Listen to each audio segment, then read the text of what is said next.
Dhaka city north এবং সাউথের গত প্রায় 1.5 বছরে অনেকগুলা উদ্যোগ এসেছে। নর্থের কথা বলতে গেলে কিছুদিন আগে ফেলানি এভিনিউ আপনারা জানেন এখানে করা হয়েছে, আর অনেকগুলা শহীদের রাস্তার নাম পরিবর্তন করে শহীদের নামে করা হয়েছে উত্তর এবং দক্ষিণে। যেই বড় কাজটা সেটা হচ্ছে জলাভূমিগুলো উদ্ধার করা, কিন্তু এটা তো নাগরিক সহযোগিতা ছাড়া সম্ভব হয় না।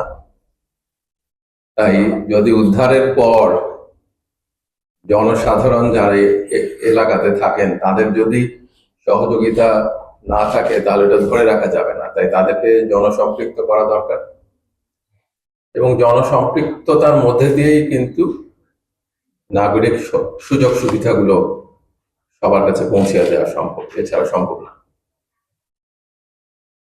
1.5 বছরের মতো আগে ঢাকার রাস্তায় ছাত্ররা, শ্রমিকরা এবং জনসাধারণ রক্ত দিয়েছিলেন বাংলাদেশের পরিবর্তন আনার জন্য। এই পরিবর্তনের লক্ষ্যে অন্তর্বর্তীকালীন সরকার চেষ্টা করেছে।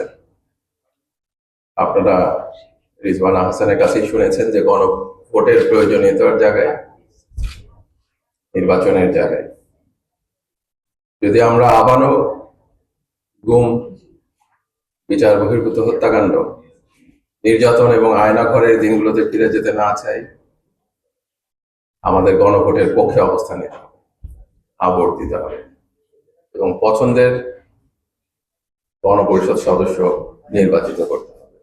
আমরা ওই বাংলাদেশটাই স্বপ্ন দেখি যে এই স্বপ্ন আমাদের শহীদরা দেখিয়ে গেছে, যেন বাংলাদেশ আর অন্যায়ের পথে না হাঁটে।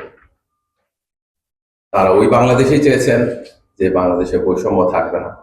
আমরা খুব বেশি কাজ করতে পারি নাই, যেটুকু পেরেছি এই কাজটা যেন স্থায়ী করতে পারি। যারা সামনে দায়িত্ব নেবেন তারা এগিয়ে নিয়ে যাবেন দেশকে। আধিপত্যবাদের কাছে আর বাংলাদেশ কখনো মাথা নত করবে না, অন্যায় বিচারের কাছে বাংলাদেশ কখনো মাথা নত করবে না। এটাই আমাদের আকাঙ্ক্ষা, এবং আমি বিশ্বাস করি আজকে যারা পুরস্কার পাচ্ছেন তারাও বাংলাদেশকে সেই স্বপ্নের দিকে ধাবিত করবেন। সবাইকে ধন্যবাদ।